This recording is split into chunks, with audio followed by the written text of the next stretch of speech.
stop, I need to ask you something. Do you walk into rooms already apologizing for existing? Not out loud, but somewhere deep inside, your body braces for blame, your shoulders tighten, your voice shrinks, you scan faces for signs of disapproval before anyone has even spoken.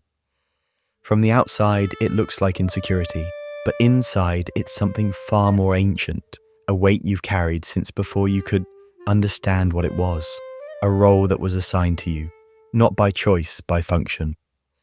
Psychologists call this person the family scapegoat, and research suggests nearly 1 in 4 dysfunctional families has one. If that's you, if these words already feel like they're written about your life, then what I'm about to share will fundamentally change how you see yourself, your family, and every relationship you've ever struggled to understand. Here's what most people never realize. The scapegoat isn't the weakest member of the family. They're often the strongest, and by the end of this, you'll understand exactly why it was never about you.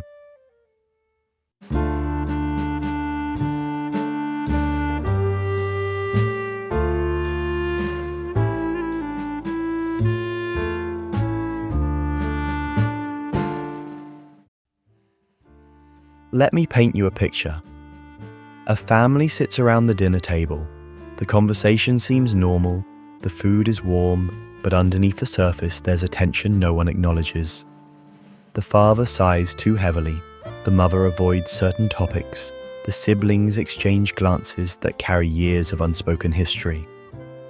Then something small happens. Someone spills a glass. Someone makes the wrong joke.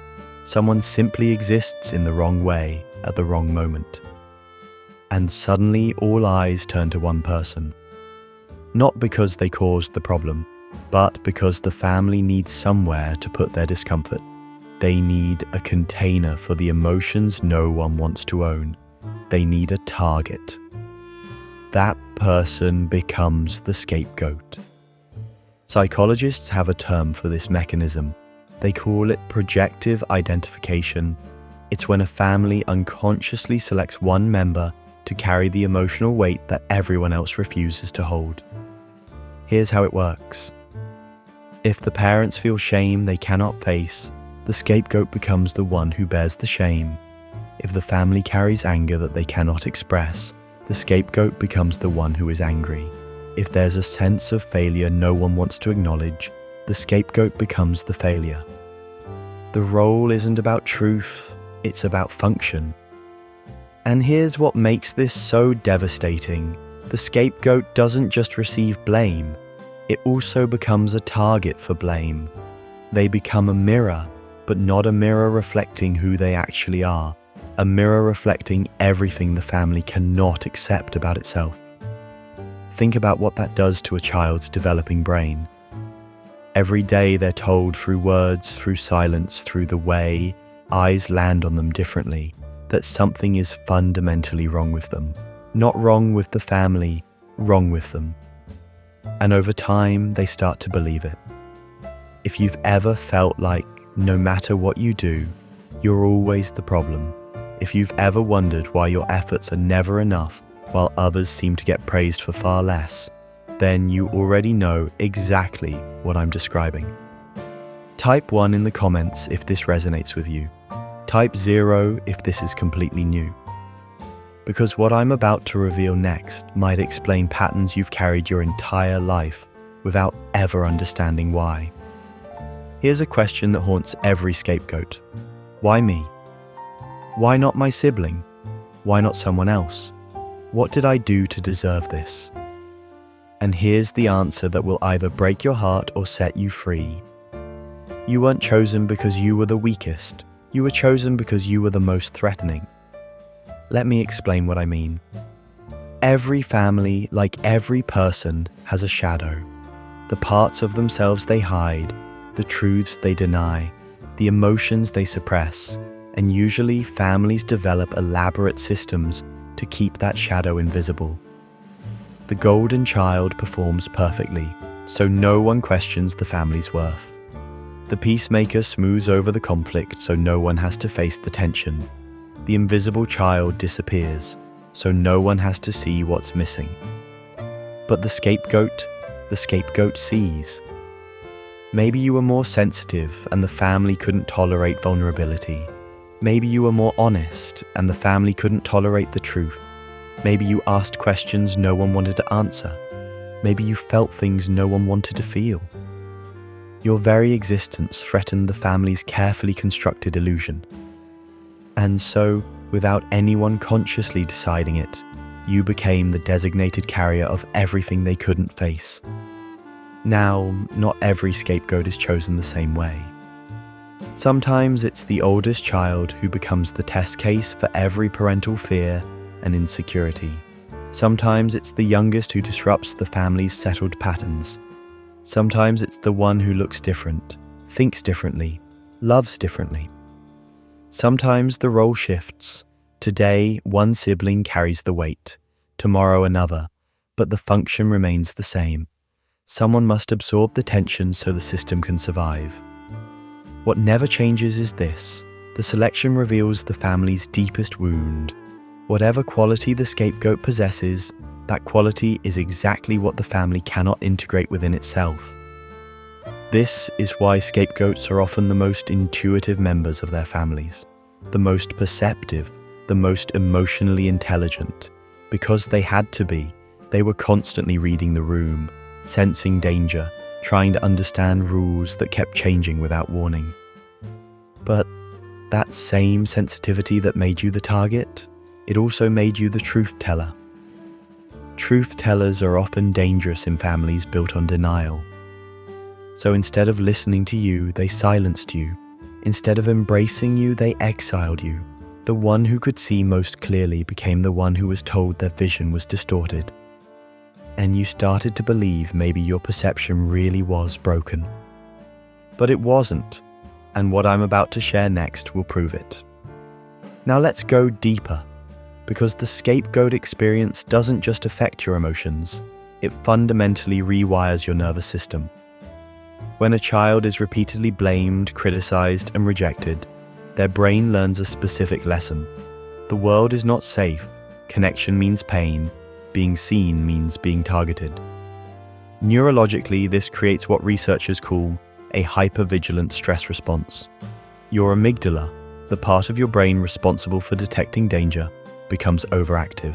It's constantly scanning for signs of disapproval, constantly bracing for the next attack, constantly waiting for the other shoe to drop. This is why so many former scapegoats struggle with anxiety. It's not a character flaw, it's not a weakness, it's a survival adaptation. Your brain literally learned that relaxation was dangerous, because the moment you let your guard down was the moment blame would find you. But there's more.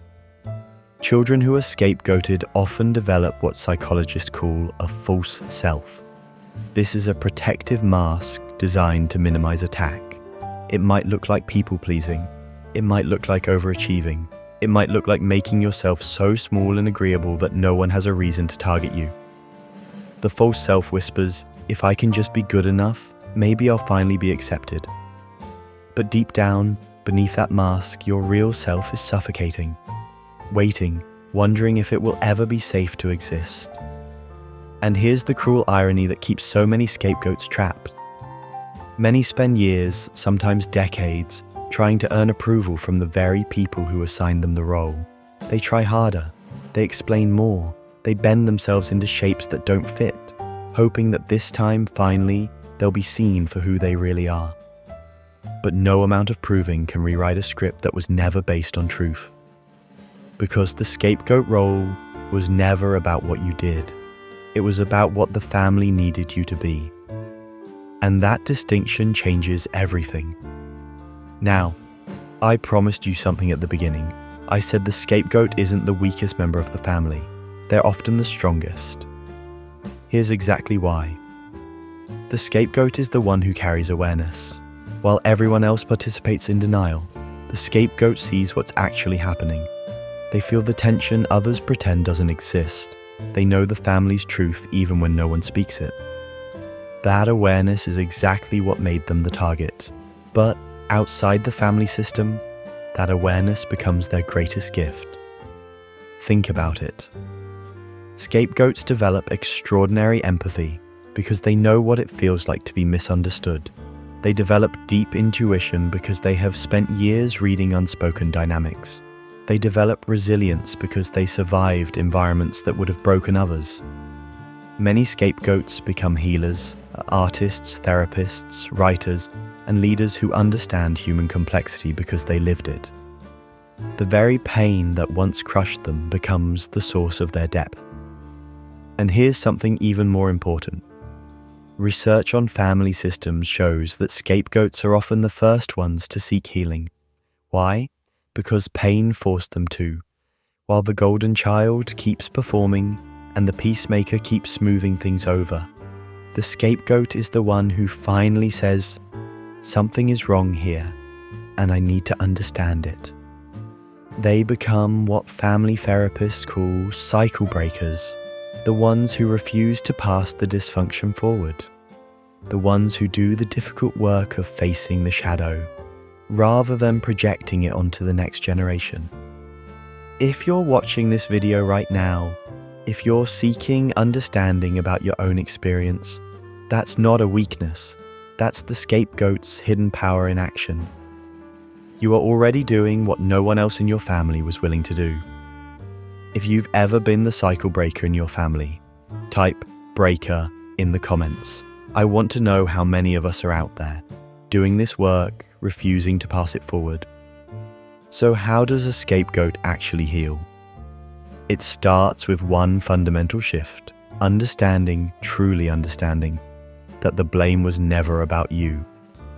This isn't just a nice idea to make you feel better, it's the doorway to everything else. When you truly grasp that you were chosen not because of your flaws, but because of your threat to the family's denial system, something inside you begins to unlock. The shame that felt so permanent starts to loosen. The identity built on being the problem starts to crack. And in that crack, light gets in. The first step is recognizing the role, not just intellectually, but emotionally. This often means allowing yourself to grieve, grieving the childhood you should have had, grieving the acceptance you deserved but never received, grieving the years you spent believing something was fundamentally wrong with you. That grief is not weakness, it's the beginning of truth. Many people want to skip this step. They want to jump straight to forgiveness, to moving on, to being healed. But grief is not optional, it's foundational. Without allowing yourself to fully feel what was taken from you, every other step becomes hollow. So let yourself feel it, the anger at the injustice, the sadness for the child you were, the confusion about why you were chosen. These emotions aren't obstacles to your healing, they are the healing itself. The second step is separating your identity from the role. The scapegoat was a function you served in a dysfunctional system. It is not who you are. You existed before the role was assigned to you. You exist beyond it now. Start asking yourself questions you've never been allowed to ask. Who am I when I'm not trying to prove my worth? What do I actually want, not what I've been told I should want? What would my life look like if I stopped carrying weight that was never mine? These questions might feel foreign at first. You might not have immediate answers. That's okay. The asking itself is an act of rebellion against the old story. The third step is rebuilding your relationship with yourself. For years, you may have treated yourself the way your family treated you. Critical, suspicious, always waiting for the next failure. Healing means becoming the parent you needed. Speaking to yourself with kindness, defending yourself when old shame tries to attack. Giving yourself permission to exist without earning it. Psychologists call this reparenting, and it's not just a nice concept, it's a daily practice. Every time you catch that critical inner voice, the one that sounds suspiciously like the people who blamed you, pause. Ask yourself, would I speak this way to a child I love? If not, why are you speaking this way to yourself? The fourth step is boundaries. This is often the hardest for scapegoats because the role taught you that your needs don't matter.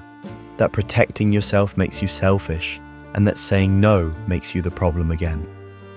But boundaries are not punishment, they're protection.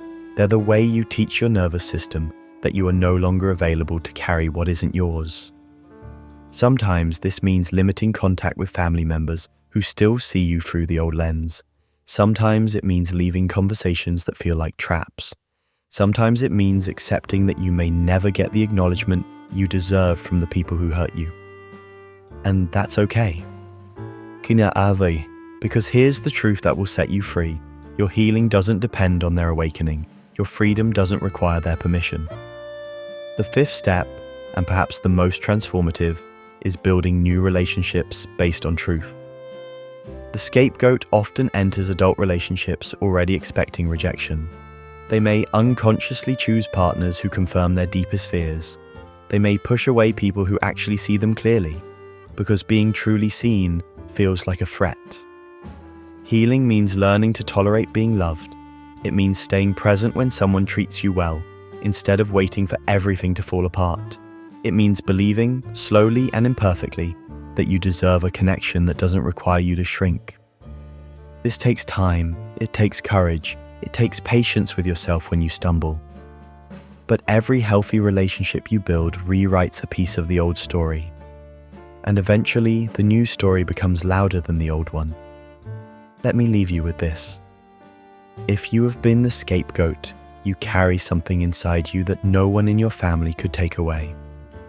You carry the truth they were too afraid to face. You carry the sensitivity they tried to crush. You carry the awareness that made you dangerous to their illusions.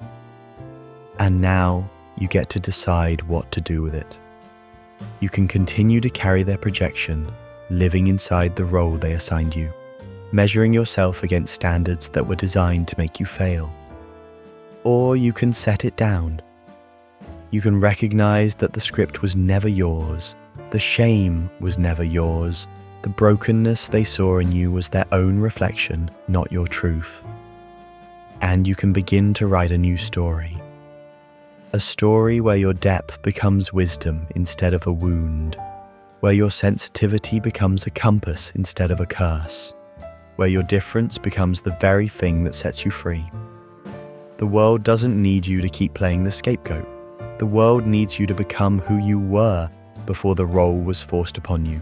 The world needs your voice, your vision, your truth. Because here's what I've come to understand. The scapegoat's journey is not just about surviving dysfunction. It's about transformation. It's about taking the pain that was meant to destroy you and alchemizing it into something powerful. Every myth, every hero's journey follows the same pattern. The one who is cast out is the one who eventually returns with wisdom.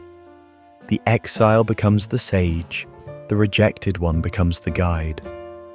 That is the deeper meaning of your experience. Not to suffer endlessly, but to awaken. Not to carry the family shadow forever, but to transform it into light. You are never the problem. You are the possibility. And the life that's waiting for you, the relationships that are real, the peace that comes from finally being yourself, all of it begins the moment you stop apologizing for existing. You've carried enough. It's time to lay it down.